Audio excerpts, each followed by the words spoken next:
사무엘상 14장 6절에서 15절이 되겠습니다. 사무엘상 14장 6절에서 15절 우리 같이 한번 교독하시죠. 요나단이 자기의 무기를 든 소년에게 이르되 우리가 이 할례 받지 않은 자들에게로 건너가자. 여호와께서 우리를 위하여 일하실까 하노라. 여호와의 구원은 사람이 많고 적음에 달리지 아니하였느니라. 무기를 든 자가 그에게 이르되 당신의 마음에 있는 대로 다 행하여 앞서 가소서. 내가 당신과 마음을 같이하여 따르리이다. 요나단이 이르되 보라, 우리가 그 사람들에게로 건너가서 그들에게 보이리니 그들이 만일 우리에게 이르기를 우리가 너희에게로 가기를 기다리라 하면 우리는 우리가 있는 곳에 가만히 서서 그들에게로 올라가지 말 것이요, 그들이 만일 말하기를 우리에게로 올라오라 하면 우리가 올라갈 것은 여호와께서 그들을 우리 손에 넘기셨으니 이것이 우리에게 표징이 되리라 하고, 둘이 다 블레셋 사람들에게 보이매 블레셋 사람들이 이르되 보라, 히브리 사람이 그들이 숨었던 구멍에서 나온다 하고, 그 부대 사람들이 요나단과 그의 무기를 든 자에게 이르되 우리에게로 올라오라, 너희에게 보여줄 것이 있느니라 한지라. 요나단이 자기의 무기 든 자에게 이르되 나를 따라 올라오라, 여호와께서 그들을 이스라엘의 손에 넘기셨느니라 하고, 요나단이 손발로 기어 올라갔고 그 무기를 든 자를 따랐더라. 블레셋 사람들이 요나단 앞에서 엎드러짐에 무기를 든 자가 따라가며 죽였으니 요나단과 그 무기를 든 자가 반나절까리 땅 안에서 처음으로 죽인 자가 20명가량이라. 들에 있는 진영과 모든 백성들이 공포에 떨었고 부대와 노략군들도 떨었으며 땅도 진동하였으니 이는 큰 떨림이었더라. 아멘. 오늘 말씀 듣기 전에 한번 옆에 분들하고 이렇게 인사하시죠. 그까이 것마. 예, 무슨 말인지 잘 모르시겠죠? 들어보시면 압니다. 저의 삶과 사역에 참 많은 영향을 끼쳐주신 영적 스승과도 같은 선교사님이 한 분 계세요. 이분은 경상도 분인데요, 이분이 한 번은 친구 목사님하고 선교지를 방문을 했습니다. 그런데 그 비행기를 타고 가는데 이게 한국 비행기가 아니다 보니까 이 안내 방송이 전부 영어로만 계속 나오는 거예요. 그래서 그 친구 목사님이 그러셨습니다. 아니 저 뭐라고 씹으러 쌌노? 도무지 못 알아듣겠네. 이렇게 했어요. 그러니까 이 선교사님이 니 저 말이 무슨 말인지 모르겠나? 딱 이러시는 거예요. 그러니까 이 친구 목사님은 이 선교사님이 분명히 영어를 잘 못한다는 걸 뻔히 아는데 아는 척 하니까 비아냥거리는 투로 이렇게 말을 했습니다. 그러면 니는 알아듣나? 그러니까 그때 이 선교사님이 이렇게 말을 했어요. 그럼 알지. 저거 전부 다 예수 잘 믿고 살라고 하는 말이잖아. 이러는 거예요. 여러분, 제가 그 말을 들으면서 맞다, 그렇게 살면 되겠다 싶었습니다. 사실 오늘날 우리가 살아가면서 듣는 모든 말들이 다 나 예수 잘 믿고 살라고 하나님이 듣게 하신 것으로 받아들이고, 또 오늘날 우리가 살아가면서 겪는 모든 상황이 하나님께서 나에게 예수 잘 믿게 해주시려고 주신 상황으로 알고 받아들이면, 여러분, 그것 때문에 속상하고, 그것 때문에 밤잠을 설치고, 그것 때문에 관계가 깨어지고 아픔을 사실은 덜 겪게 될 것입니다. 인생살이가 고달퍼지지를 않고 그야말로 쉽고 가벼워지는 겁니다. 우리는 인생을요, 너무 쉽게 살려고 하는 것도 문제예요. 너무 가볍게 생각하는 거죠.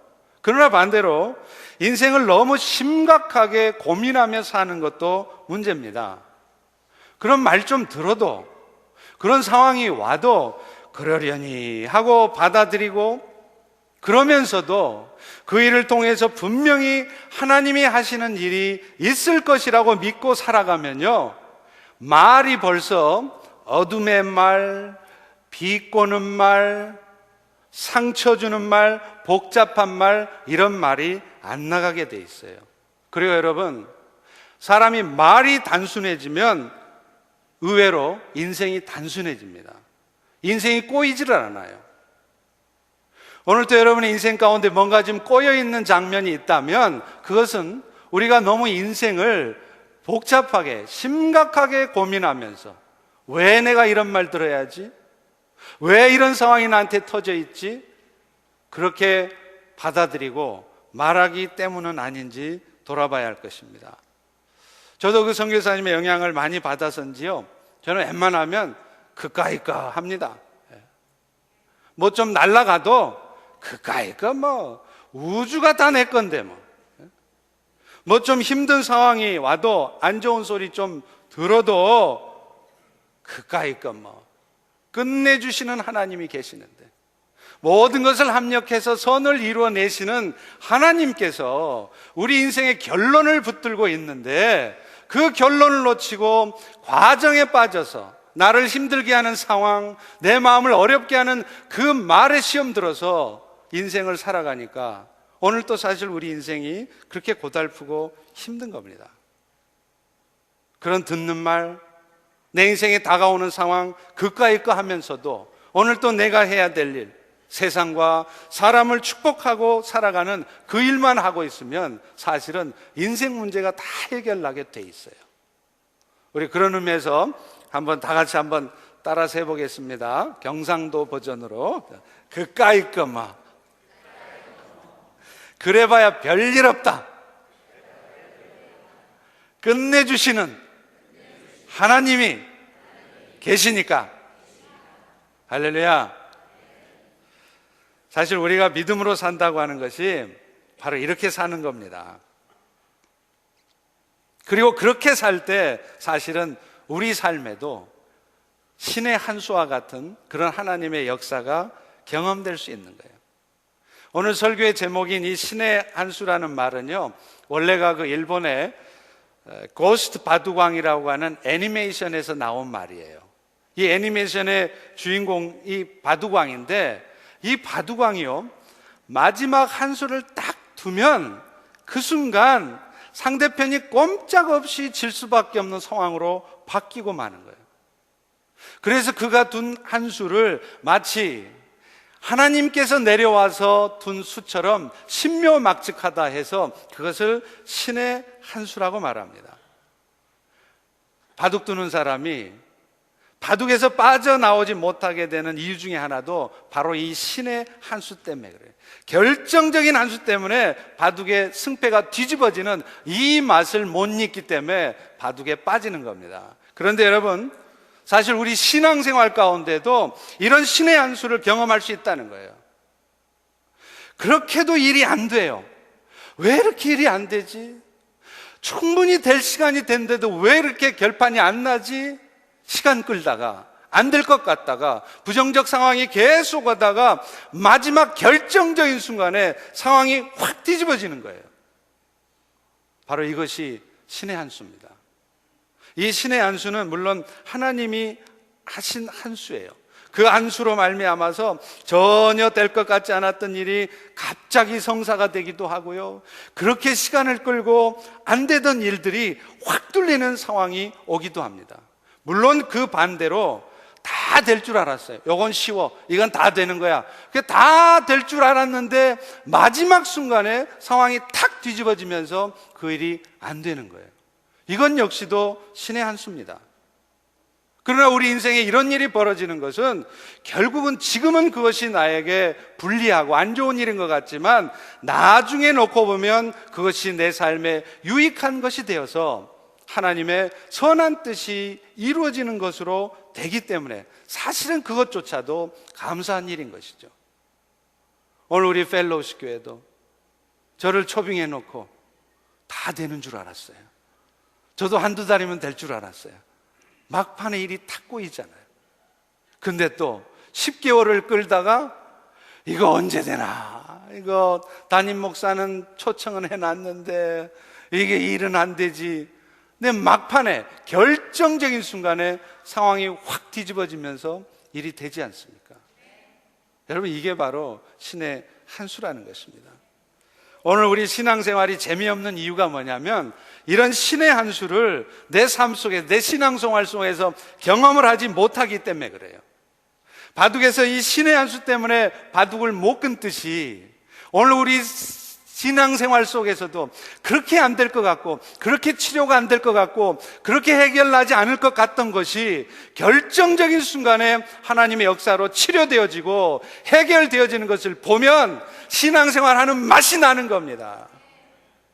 그런데 왜 오늘 또 주일날만 되면 마치 도살장에 끌려가는 양처럼 어쩔 수 없이 끌려와서 이놈의 설교는 왜 이렇게 오늘따라 길어?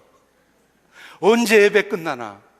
아무런 감동도 없이, 아무런 간절한 기대도 없이, 그런 간절함도 없이 신앙생활을 하게 되는 이유가 이런 하나님의 신의 한 수와 같은 역사가 내 삶에도 경험되지 못하기 때문이라는 거예요. 그러나 그게 경험돼 보십시오.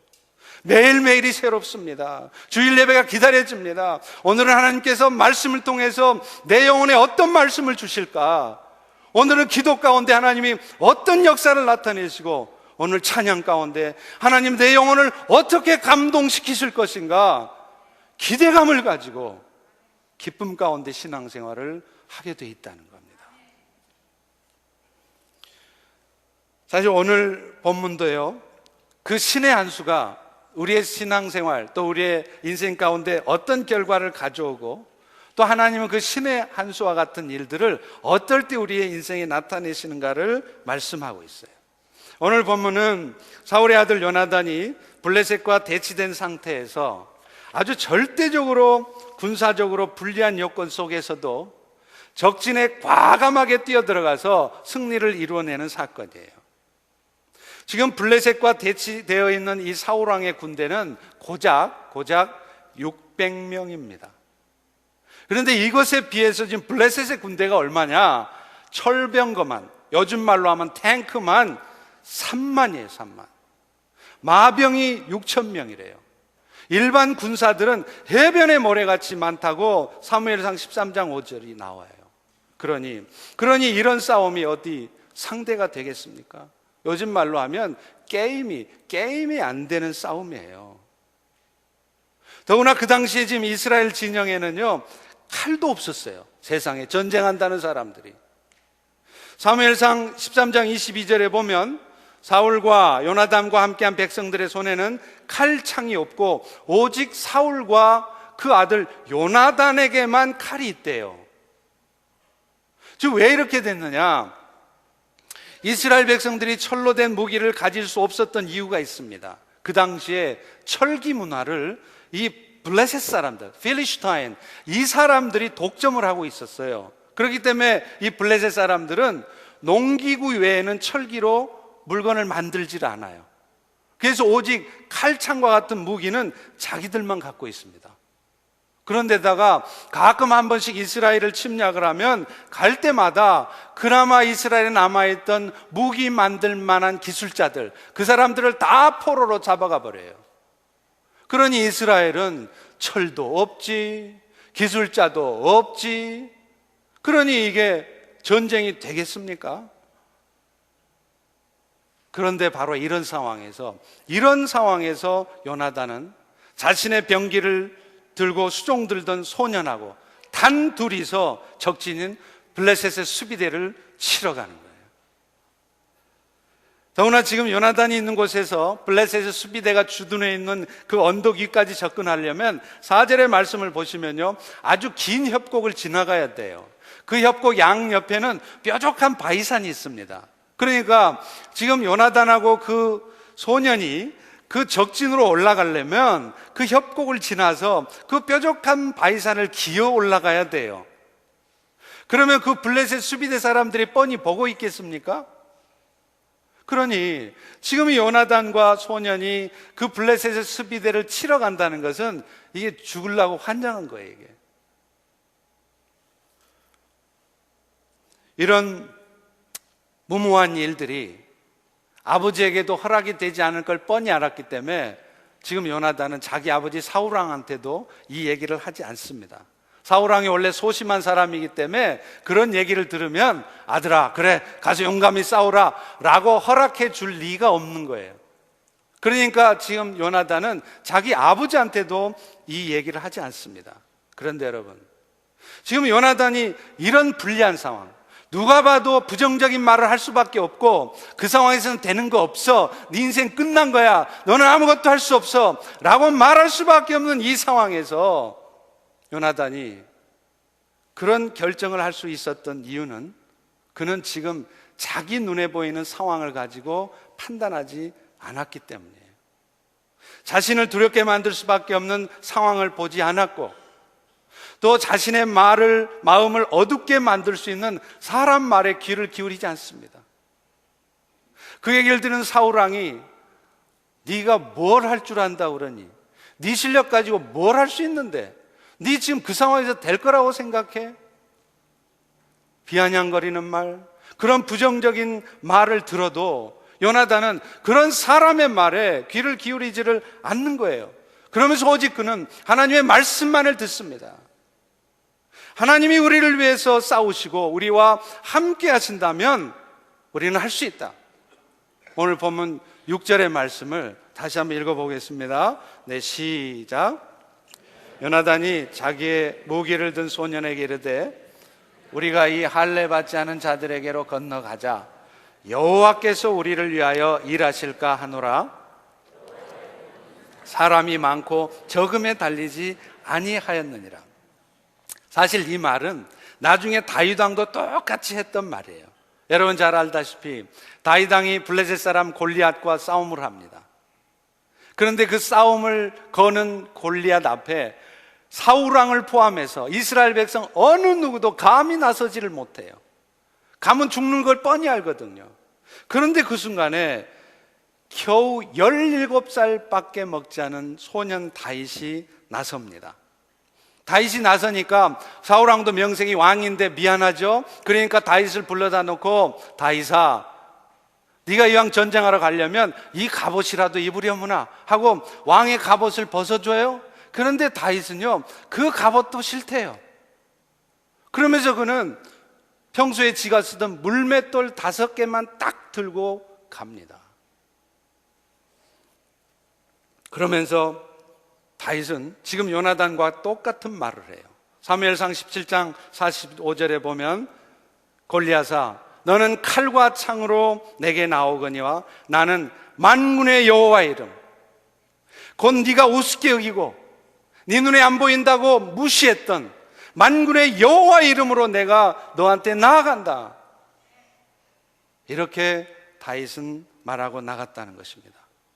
그런데 여러분, 요나단이 그런 믿음을 가지고 나갔을 때 어떤 일들이 벌어졌는 줄 아세요? 먼저는요, 그를 따르던 병기든 자가 함께 가겠다고 나선 거예요.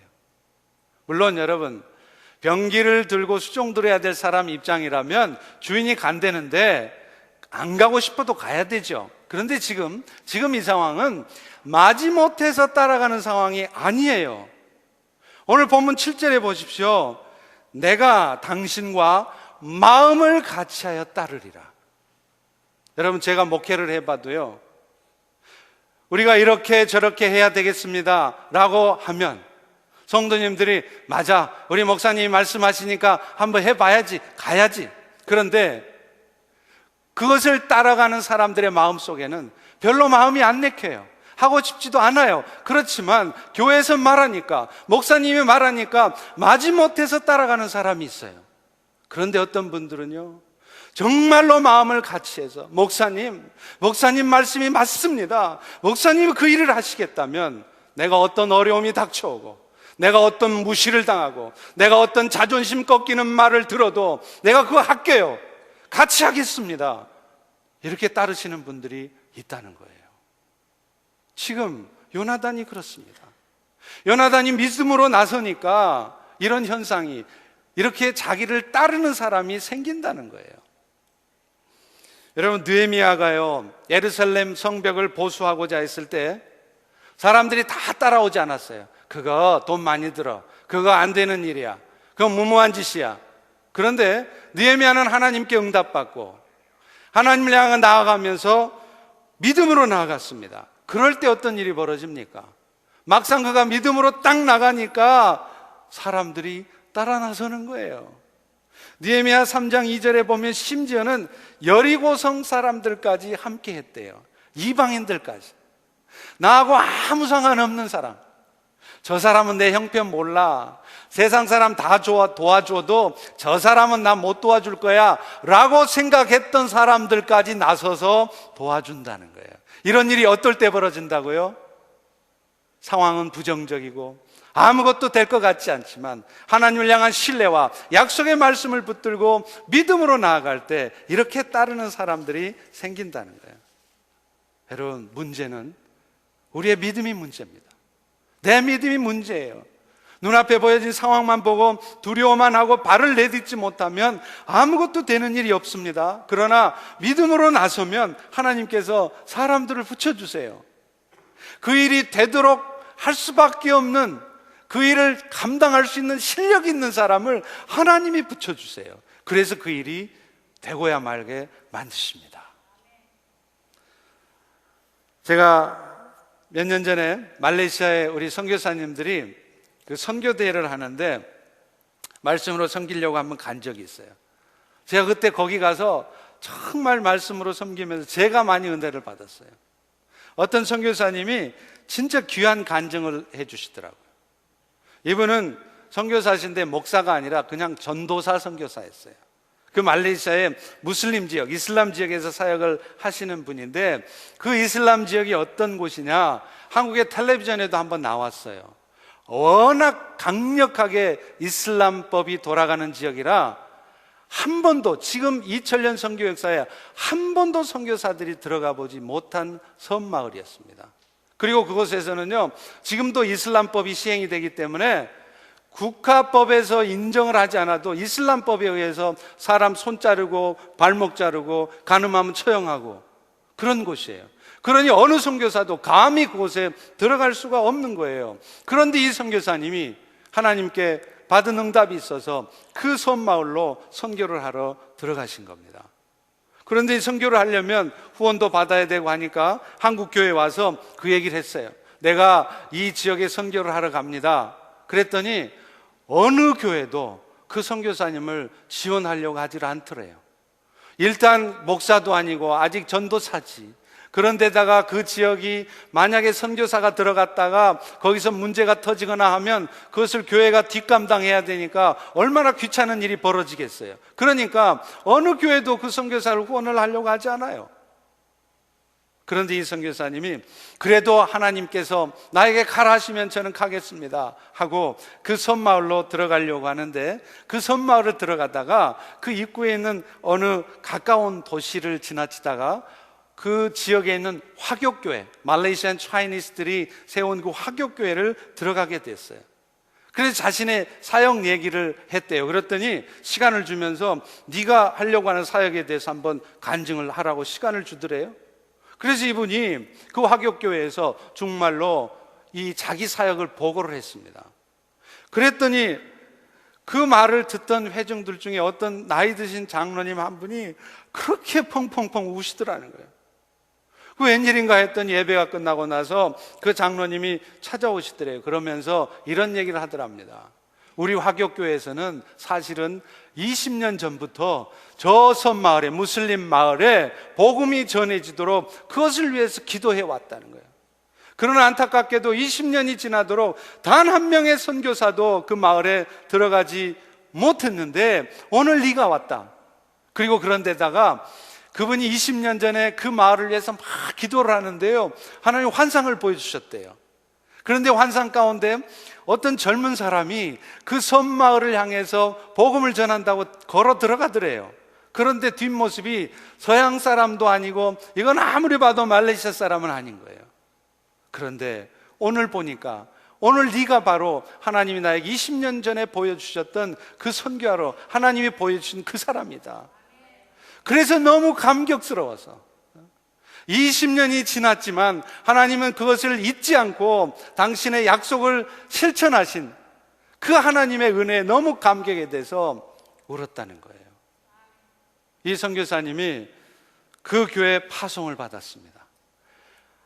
아무 관계도 없고 그 선교사님도 그 교회도 서로 전혀 모르던 사람들이 그 선교사님이 믿음으로 나아가니까 그 사람을 붙여주신 거예요. 그러고 더 놀라운 것은요, 그분이 그 마을에 들어가서 기독교 유치원을 세웠습니다.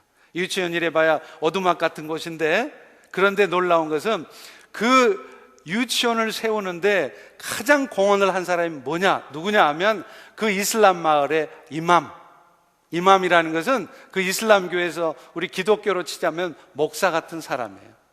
그러니까 쉽게 말하면 이게 어떤 상황이냐, 불국사 안에다가 기독교 유치원을 세우겠다고 했더니 불국사 주지가 나와가지고 아이고 어서 세우십시오, 이런 꼴이라는 거예요. 여러분, 어떻게 해서 이런 일이 벌어집니까? 우리는 늘 그래요. 나는 돕는 사람이 없대요. 나는 부모 잘못 만나서 우리 부모는 돈도 없고 백도 없고, 나는 배운 것도 없어서 아는 것도 없고 나를 도와주는 사람도 없고. 그런데 여러분, 그렇지 않습니다. 사실은 그게 문제가 아닌 거예요. 내가 오늘 또 믿음을 가지고 내 삶의 상황을 쳐다보느냐, 하나님의 비전을 오늘 또 믿음으로 품고 나아가느냐의 문제이지 우리의 상황과 여건의 문제가 사실은 아니라는 겁니다. 그리고 여러분, 더 놀라운 것은 그렇게 믿음으로 나아갈 때 하나님이 그 요나단에게 사람을 붙여줄 뿐만 아니라 신의 한 수를 보여주셨어요. 요나단과 병기 든 소년이 블레셋 수비대로 오니까 블레셋 사람들도 가소롭죠. 얼마나 우습겠어요. 저 죽으려고 환장을 했지 지금. 그래서 12절에 보면 뭐라 그러냐면, 우리에게 올라와라, 보여줄 게 있다. 뭐 보여줄 게 뭐가 있어요? 그냥 비아냥거리려고 하는 소리죠. 그런데 놀라운 것은 그 소리를 듣고 요나단하고 그 소년이 올라가요. 죽으려고 환장했죠. 올라가는 거예요. 그런데 그 결과 어떤 일이 벌어집니까? 13절, 14절에 나오죠. 그 수비대 사람들을 20명을 올라가서 죽입니다. 우리 14절 같이 한번 읽어보겠습니다. 시작. 요나단과 그 무기를 든 자가 반나절가리 땅 안에서 처음으로 쳐 죽인 자가 20명이라. 여기서 반나절가리라는 게 뭐냐면 황소 2마리가 반나절 동안 밭을 갈 수 있는 그런 범위예요. 그게 한 반 에이커 정도 된다고 합니다. 그러니까 지금 이 요나단과 소년이 얼마나 활개를 치면서 20명을 죽이고 다녔냐는 얘기예요. 그런데 바로 이런 상황에서 하나님께서 한 수 거두시는 일이 생겨요. 바로 블레셋 진영에 지진이 난 겁니다. 우리 15절 같이 한번 읽어보겠습니다. 네, 시작. 모든 백성들이 공포에 떨었고 부대와 노략군들도 떨었으며 땅도 진동하였으니 이는 큰 떨림이었더라. 지금 블레셋 수비대 사람들은 요나단하고 소년 2명이 와서 20명을 죽였다는 소리를 듣고 약간 기가 죽긴 했어요. 그런데 여러분, 20명 죽였다고 그래서 지금 아까 블레셋 사람들이 몇만이라고요? 수만 명의 블레셋의 군대가 있는데 수비대 사람 20명 죽였다고 그게 정쟁이 이기는 겁니까? 그런데 어떤 일이 벌어지느냐 하면 하나님께서 그때 마침 그 블레셋 사람들의 땅에 지진이 일어나게 해요. 그런데 여러분, 지진이라고 하는 것은 고대 근동사회에서는 지진이 가져다주는 실제적인 피해도 문제지만 사실은 그 지진이 갖는 상징적인 의미가 더 커요. 그 땅 사람들은 만약에 지진이 일어나면 이것은 땅의 신이 노했다고 생각을 하는 겁니다. 그러니까 지금 블레셋 사람들이 저 이스라엘을 건드는 것은 땅의 신이 노한 일이다. 그래서 난리가 났어요. 블레셋 사람들 수만 명의 군사들이 자중질환이 일어나고 혼비백산 다 도망을 치는 거예요. 여러분, 요나단과 소년이 믿음으로 나아가니까 하나님은 그 믿음 위에 역사하셔서 돕는 사람, 필요한 사람을 붙여주시고 신의 한 수를 더해 주셔서 그것이 결정적으로 이루어지도록 역사를 하셨다는 것입니다. 여러분, 이게 바로 신의 한 수라는 거예요. 안 될 것 같던 일이 마지막 하나님이 거두신 한 수에 의해서 갑자기 되는 일로 상황이 바뀝니다. 이런 승리의 비결은 바로 요나단의 믿음이었어요. 그가 상황을 보지 않고 믿음으로 결단하고 나가니까 하나님 또 그 믿음 위에 역사해 주신 것이죠. 하나님이 하시는 일이 항상 이렇습니다. 아무 준비도 없고요, 실력도 없는 것 같고요,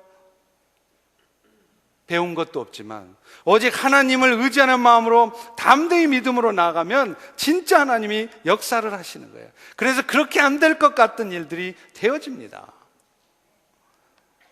그러나 믿음으로 나가지 못하고 사람의 지혜와 능력에만 의지하고 눈에 보여지는 대로만 판단하고 내 눈앞에 떨어진 이 상황을 사람의 노력으로, 사람의 지혜를 가지고 그것을 해결하려고 하면 결국에는 믿음의 역사를 경험하지 못해요. 그런데 더 중요한 것은 우리가 그런 상황을 믿음으로 바라보지 못하고 나가지 못할 때 우리의 삶에 하나님의 한 수의 역사를 경험하지 못할 뿐만 아니라 그런 사람들은 반드시 불순종으로 떨어지게 돼 있다는 거예요. 사울왕이 그렇지 않습니까? 사울왕은요, 지금 똑같은 상황인데 하나님의 약속의 말씀을 붙들지 않습니다. 하나님 우리 편이라는 말씀을 붙들지 않아요. 자기 눈에 보여지는 상황대로만 판단하는 거예요. 그러니까 600명 가지고 무슨 전쟁을 해? 지금 우리 꼴을 봐. 600명으로 수만 명을 어떻게 이겨? 이건 애초에 안 되는 거야. 스스로 포기하고 스스로 절망 상태, 스스로 부정적인 상황 가운데 빠져 있는 거예요. 사무엘상 13장에 보면요, 블레셋 병사들의 위세를 보고 겁을 먹은 이스라엘 군사들이 하나 둘씩 도망을 갔다고 말해요. 그런데다가 와서 이스라엘이 승리할 수 있도록 제사를 드려줘야 될 사무엘 선지자까지 안 와요. 그러니 사울왕으로서도 마음이 조급해지는 거 이해가 되죠. 그래서 사울왕이 한 짓이 뭔지 압니까? 사무엘 선지자만이 할 수 있는 일을 사울왕 지가 하는 거예요. 왜요? 마음이 급해지니까. 이해는 되죠. 남은 병사는 얼마 없지, 온다고 한 선지자는 안 오지, 교회에 어려움이 생기니까 성도들은 슬슬 빠져나가지, 오신다고 하는 담임 목사는 안 오지. 그러니 사람들 마음이, 그게 결국 무슨 짓을 합니까? 하나님이 기뻐하시지 않는 일, 하나님이 원하지 않는 일, 하나님께 불순종이 되는 일을, 엉뚱한 짓을 하는 거예요. 우리가 믿음으로 살지 않으면 그것은 단지 믿음으로 살지 못해서 하나님의 놀라운 역사를 경험하지 못하는 것으로 끝나는 것이 아니라 그런 마음이 결국은 우리로 하여금 불순종의 자리까지 가게 만든다는 거예요. 이것이 우리의 연약함입니다. 결국 사울왕은 그것 때문에 하나님 앞에 계속해서 쓰임을 받지 못하고 버림을 받게 되지 않습니까? 사랑하는 성도 여러분, 오늘 또 우리가 믿음으로 나아갈 때 하나님의 살아 역사심이 오늘 우리 삶에도, 우리 펠로십 가운데도 나타나게 될 줄로 믿습니다. 그렇다면 그런 하나님의 일하심을 우리가 말씀을 통해서 확인하게 되었다면 오늘 우리는 어떻게 해야 되겠습니까? 가장 먼저는요, 우리 역시도 요나단처럼 눈에 보여지는 상황을 보지 않아야 된다는 거예요. 그리고 하나님이 우리에게 주신 꿈, 여러분 각자에게 주신 비전을 계속해서 바라봐야 된다는 거예요. 지금 현재 상황은 도무지 게임이 되지 않는 상황이지만 요나단은 그 상황에 눈을 두지 않습니다. 그리고서는 하나님을 의지했어요. 그가 말하듯이 여호와께서 우리를 위하여 일하실 터이며 여호와의 구원은 사람의 많고 적음에 달리지 않았다, 이렇게 말한다는 거예요. 제가 어제 버지니아 캠퍼스에서 토요 새벽 찬양 예배를 인도하고 나서 목자 모임을 하는데 그 시간에 우연히 벽에 걸려있는 액자를 하나 봤어요. 근데 생각해 볼수록 이 액자의 문구가 정말 우리에게 필요한 말인 것 같았습니다. 그래서 제가 그 액자를 가져왔습니다. 이렇게. 이게 훔쳐온 거 아니고 교회 허락을 받아서 가져왔습니다. 여기 뭐라고 써 있습니까? God promises a safe landing, not a calm passage. 제가 이 발음 정확하게 하려고 연습 많이 했습니다. 여러분, 이게 무슨 뜻이에요?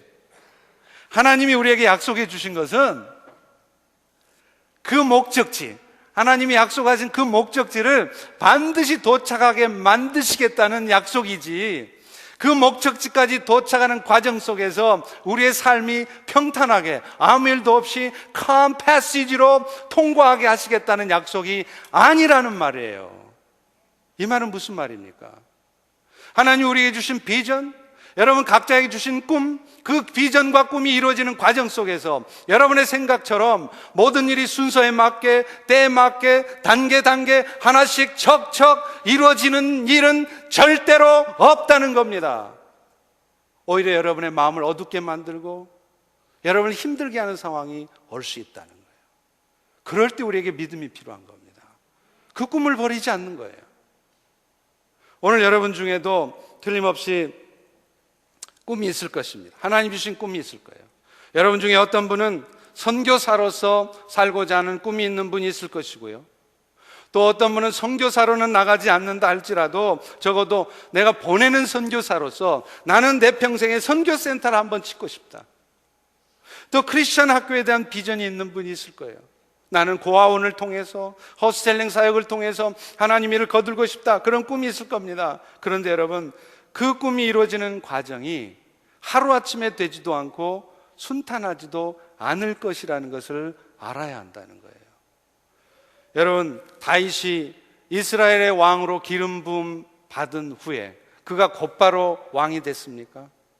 하나님이 선지자를 통해서 다윗에게 기름 부어줘요. 다윗아, 네가 이스라엘의 왕 될 기다. 그래놓고 하나님이 3개월 후에 왕으로 세워줬습니까? 아닙니다. 3년이 아니라 무려 13년 동안을 하나님은 다윗을 뺑뺑이 돌렸어요. 그 13년의 뺑뺑이 시간이 뭐겠습니까? 다윗으로 하여금 철저히 하나님 앞에 낮아지고 하나님을 향한 믿음을 버리지 않도록 하는 그 믿음을 세우는 시간이었다는 거예요. 오늘 우리 삶에도 마찬가지예요. 여러분에게 하나님 주신, 각자에게 주신 꿈 절대로 하루아침에 이루어지지 않습니다. 많은 아픔이 있습니다. 오늘 그 아픔 때문에 여러분 중에 어떤 분들은 좌절하고 실망하고 포기하고 그래서 불평이나 원망이 나는 그런 상황에 계신 분도 틀림없이 계실 것입니다. 그러나 그럴 때 여러분의 눈에 보여지는 현재 상황에 여러분의 마음을 뺏기지 말라는 거예요. 하나님의 약속은 반드시 이루어지고 있습니다. 지금도 진행되고 있습니다. 아까 말한 그 선교사님이요, 사역을 하는데 그 일들이 정말 합법적으로 진행될 수 있기 위해서는 신분 문제가 해결이 돼요. 비자 문제가. 근데 그걸 하나님 어떻게 해결했는지 아세요? 이분이요, 그 섬마을로 이제 선교하러 들어가느라고 이렇게 가는데 그 지역이 세계적으로 유명한 관광지입니다. 제가 그 이름이 잘 생각이 안 나는데 우리 아마 그 교재에는 나와 있을 텐데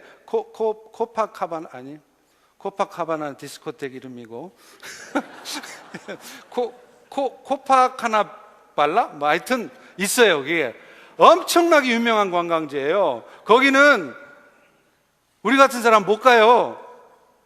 미국의, 유럽의 아주 부유한 사람들 하루 반값이 3,000불이래요. 그런데 유럽 사람들이 휴가로 온대요. 그런데 그 리조트가 있는 곳을 이 선교사님이 이렇게 통과하는데 우연히 어떤 사람을 만났어요. 허름하게 입었더래요. 그래서 이제 같이 얘기를 나누다가, 근데 마침 그 사람도 차이니스였어요. 말레이시안 차이니스인데 같이 얘기를 하다 식사 시간이 돼서 제가 식사 한번 사드리겠습니다 했더니 좋다고. 그래서 이 선교사님이 돈도 없으니까 그냥 국수 한 그릇 사줬어요. 근데 그 사람이 같이 이제 국수를 먹으면서 얘기를 했습니다. 당신 뭐하러 여기 왔냐? 그러니까 나는 선교사인데 저 이슬람 마을에 선교하러 가는 거다. 그랬더니 이분이 얘기를 가만히 듣더니요, 명함을 하나 주더래요. 그러면서 좀 이따 여기로 찾아오라고, 내가 당신한테 할 말이 있다는 거예요. 이 사람이 건성으로 받았다가 나중에 보니까 바로 그 호텔 리조트예요. 그래서 사무실로 그 데스크에 가서 얘기했습니다. 내가 만난 사람이 이 사람인데 나보고 좀 오라고 그랬는데 좀 만나게 해달라고. 근데 그 사람이 누구냐면 그 호텔 회장입니다. 얼마나 부자인지 몰라요. 그 리조트 회장인데 그 사람 만나려고 방을 막 골목골목 해가지고 들어갔더니 의리아리 안내를 하더래요. 그 회장이 딱 나와서 하는 말이, 내가 국수 얻어먹은 것은 처음이다. 그러면서 내가 네 말을 들었는데 나도 사실은 크리스찬이다. 그러면서 네 말을 들을 때 내가 너무 많은 감동이 있었다. 그러면서 앞으로 당신을 돕고 싶다는 거예요. 그래서 어떻게 도움을 줬느냐? 신분 문제를 해결해 주기 위해서 그 호텔 리조트의 에이전트십을 그 사람한테 주겠다는 거예요. 그런데 이 에이전트십은 얼마나 큰 호텔이고 리조트고 유명한 호텔인지 한국의 큰 관광업체들이 있죠. 뭐 하나투어 뭐 이런 거 있잖아요. 그 사람들도 그 호텔 에이전트십을 얻으려고 해도 그 사람이 안 줘요.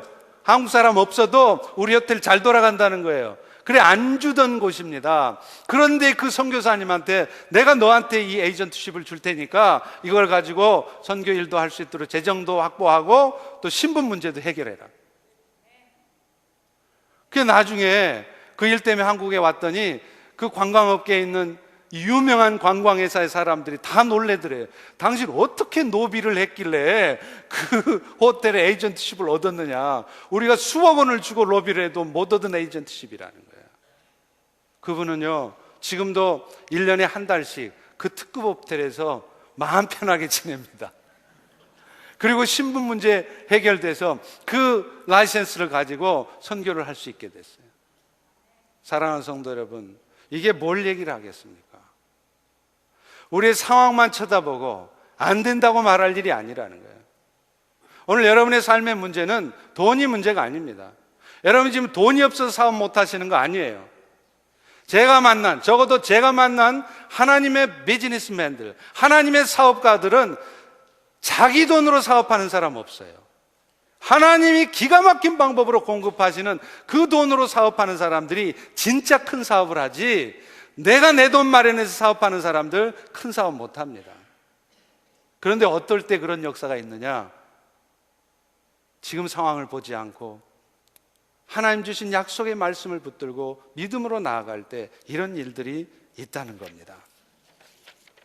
또 하나는요, 그런 하나님을 믿는 마음으로 했다면 그 다음 해야 될 일은 순종으로 나아가야 된다는 거예요. 오늘 또 내가 최선을 다해 살되 하나님의 말씀에 한번 순종해 보라는 거예요. 내 삶이, 내 생계가 달려 있어도 내 삶은 주님이 철저히 책임지시는 믿음 가운데 주님 기뻐하시는 일에 내 시간을 투자해 보고요, 주님이 원하시는 일에 내 마음과 몸을 싣고 있으면 진짜 주님이 기적같이 역사하신다는 겁니다. 저는 안타까운 것은요, 우리 성도님들이 선캡을 쓴 꿩처럼 그렇게 살고 있는 모습을 보면 너무 안타까워요. 선캡을 쓴 꿩이 뭐냐? 여러분, 꿩은요 아주 예민한 동물이에요. 그래서 소리에 민감하기 때문에 꿩을 키우려면 아주 깊은 산 속에다가 키워야 된대요. 그리고 그것도 성질이 아주 급해가지고요 그물을 높이 쳐놔야 돼요. 그래야지, 만약에 그물을 낮게 쳐놓으면 날다가 자꾸 걸리잖아요. 그러면 지풀에 지가 성질이 급해가지고 죽어버린대. 그래서 그물을 높이 쳐야 되는데 그러면 돈이 얼마나 많이 들겠어요. 그런데 어떤 꿩 사육장에 가보면 위에 그물이 안 쳐져 있어요. 마치 닭장 마냥 이렇게 울타리만 쳐져 있는 거예요. 신기하죠? 그러다 만약에 꿩이 날아가 버리면 어떻게 할 것 같아요? 그런데 그 사육장에는 대신 그물을 쳐놓는 대신 꿩 마리마다 특수 제작을 해가지고 이 머리에다가 선캡을 다 씌워놓은 거예요. 꿩들이 다 이렇게 선캡을 쓰고 있어. 그러니까 선캡을 쓴 꿩들이 어떡하냐? 맨날 땅만 보고 살아. 하늘을 볼 수가 없어요.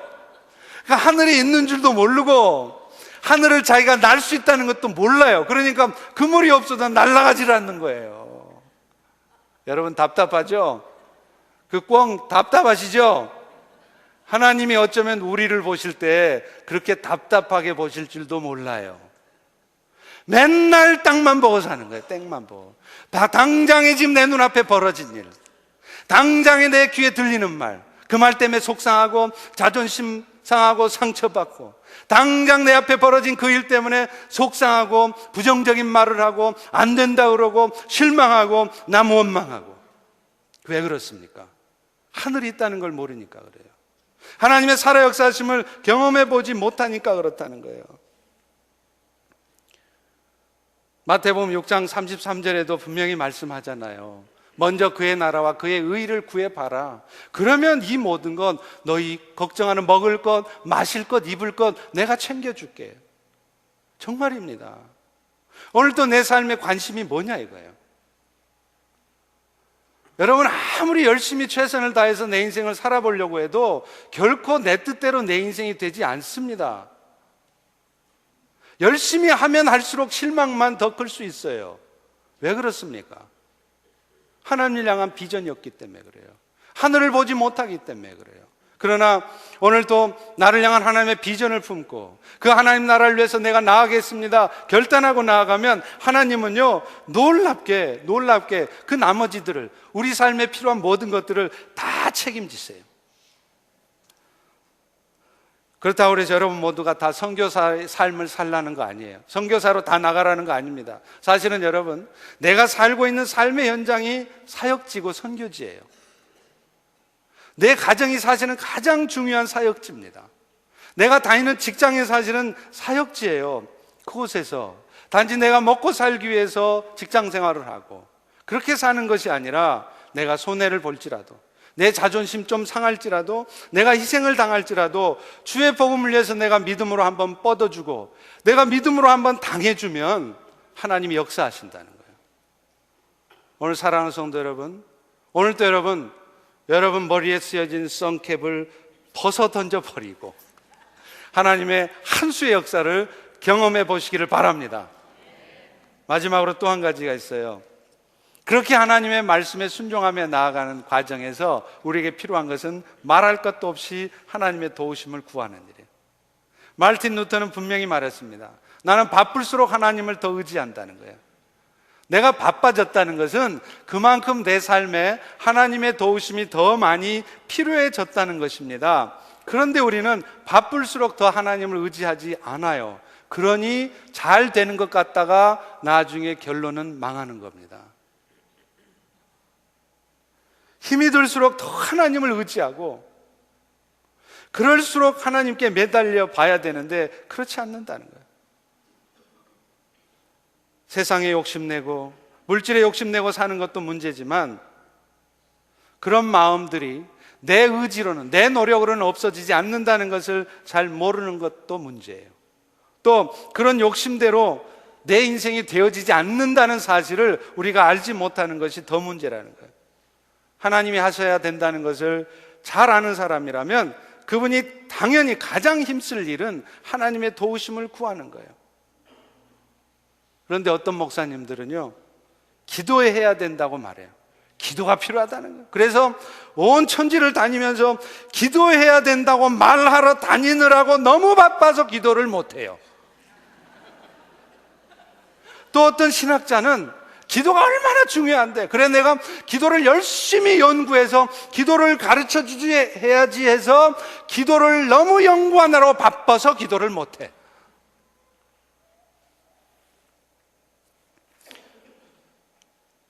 기도는 아는 것이 중요한 것이 아니라 하는 것이 중요하죠. 저는 설교 준비하다가도요, 막히면 곧바로 하나님께 구합니다. 하나님, 이 부분을 어떻게 해석해야 됩니까? 하나님, 이 말씀을 좀 더 은혜롭게 성도들이 쉽게 이해하고 마음에 받아들여질 수 있도록 좋은 예화거리는 어디서 찾을 수 있습니까? 기도하잖아요? 기가 막혀요. 그 기도를 하는 그 순간 머릿속에 딱 하나님 말씀이 떠오릅니다. 거기 본문을 찾아보면 여지없이 그 얘기가 있어요. 우연히 지나가다가 책장에 있는 책을 손에 잡아요. 그냥 내가 그 책을 보려고 해서 보는 게 아니에요. 그냥 잡혀져요. 그래서 우연히 뚫쳐보면 그 첫 페이지에 오늘 제가 전해야 될 말씀에 가장 적절한 이야기가 거기 써 있어요. 저는 수도 없이 이런 일을 경험합니다. 그러니 제가 기도하지 않을 수 있어요. 제 사역이 막힐 때마다, 제 마음이 어려울 때마다, 설교할 때마다, 영적인 일도 마찬가지예요. 하나님 앞에 도우심을 구하지 않고 하나님의 능력으로 덧입혀지지 않고는 우리는 아무것도 할 수 없습니다. 그래서 하나님은요, 때로 우리의 삶에 그런 하나님의 일하심을 경험하게 하기 위해서 질그릇 같은 여러분의 인생을 깨트리시는 때가 있다는 거예요. 도무지 힘을 못 쓰게 만들어요. 되는 일이 없게 하세요. 이렇게 해봐도 안 되고 저렇게 해봐도 안 되는 거예요. 이유가 뭐냐? 그게 사람 힘으로 되는 것이 아니라는 것을 확인시켜 주는 거예요. 내 생각에는 이렇게 일을 진행하면 될 것 같은데 잘 되는 듯 하다가 막판에 안 돼요. 이렇게 하면 아무 답도 안 나올 것 같은데 믿음으로 구하고 하나님의 도우심을 구하면서 가다 보면 안 될 것 같은 일이 마지막에 딱 성사가 됩니다. 고린도후서 4장 7절에 분명히 말하잖아요. 우리가 보배를 가진 질그릇인데 그 이유가 뭐냐? 심히 큰 능력이 하나님께 있고 우리에게 있지 않음을 알게 하려고 하나님 오늘 또 우리 인생을 막히게 하시고 질그릇 같은 여러분의 인생이 깨지게도 하신다는 겁니다. 사랑하는 성도 여러분, 지금은 여러분 중에 어떤 분들은 떨어지는 것 같지만 그렇다고 해서 하나님은 여러분의 인생을 결코 땅바닥에 부딪히게 하시지는 않습니다. 하늘에서 누가 떨어졌다 그러면 다 죽는 줄 알죠? 하늘에서 떨어져서 산 사람 보셨어요? 저는 봤어요. 하늘에서 떨어져도 산 사람이 있어요. 어떤 사람이 사는 줄 아세요? 뒤에 낙하산 메고 떨어지는 사람. 떨어져서 곧 죽을 것 같죠? 땅바닥에 부딪혀서 박살이 날 것 같죠? 그때 낙하산이 쫙 펴집니다. 그래서 안 죽습니다. 오늘 우리 인생에 낙하산 같은 분이 주님이세요. 그 주님은 저에게만, 제 등에만 붙어 계신 게 아니라 오늘 여러분의 인생에도 지금 붙어 계세요. 그 주님이 여러분의 인생을 결코 망가뜨리지 않습니다. 여러분의 인생이 아무런 소망도 없이 무너지는 그 인생길로 가도록 하나님이, 주님이 내버려 두시지 않는단 말이에요. 그러면 오늘 우리에게 필요한 게 뭡니까? 왜 실망하십니까? 왜 내 뜻대로 되지 않는다고 절망하시고, 애꿎은 남편을 탓하시고, 왜 애꿎은 아내를 탓하시냔 말이에요. 왜 가정을 어렵게 만드시냔 말이에요. 문제는 환경이 아니에요. 지금의 상황이 아니에요. 주님이 나와 함께 하신다는 그 믿음으로 우리가 살아가지 못하기 때문입니다. 그리고 그 믿음으로 나아갈 때 오늘 여러분의 인생 가운데도 신의 한 수가 나타납니다. 그래서 진짜 하나님 살아계시는구나. 내 눈에는 내 자식 저렇게 학점도 안 좋고 저렇게 공부도 안 하고 빈둥빈둥 놀면 내 자식 망할 것 같은데 그래도 하나님, 나는 저 아이에 대한 소망을 잃지 않습니다. 왜냐하면 저 아이 가운데 역사하는 주님이 계시기 때문에 나는 그 주님을 믿습니다. 그 믿음 가운데 하나님의 도우심을 구해보세요. 그 공부하지 않던 아이가 어느 날 공부를 시작합니다. 놀라운 신의 한 수를 오늘 여러분의 가정에서도 경험할 수 있기를 바랍니다. 우리 펠로우십에도 경험되어지기를 원합니다. 오늘 우리의 문제는 재정 문제가 아니에요. 돈이 없는 게 문제가 아닙니다. 공간이 좁은 게 문제가 아닙니다. 우리의 믿음이에요. 하나님을 향한 믿음, 그 하나님을 향한 비전, 그리고 흔들림 없이 그 비전을 향하여서 나아가는 우리의 믿음 없음이 문제인 것이지 오늘 우리의 삶의 여건이, 환경이 문제가 아니라는 겁니다. 사랑하는 성도 여러분, 이제 우리 모두도 믿음으로 나아갈 때 그 신의 한 수를 경험할 수 있기를 바랍니다. 여러분 자녀들의 인생에도, 여러분 자신의 인생에도, 우리 펠로우십에도 그 은혜가 임하기를 간절히 축원합니다. 우리 다 일어나셔서 우리 같이 한번 찬양하겠습니다.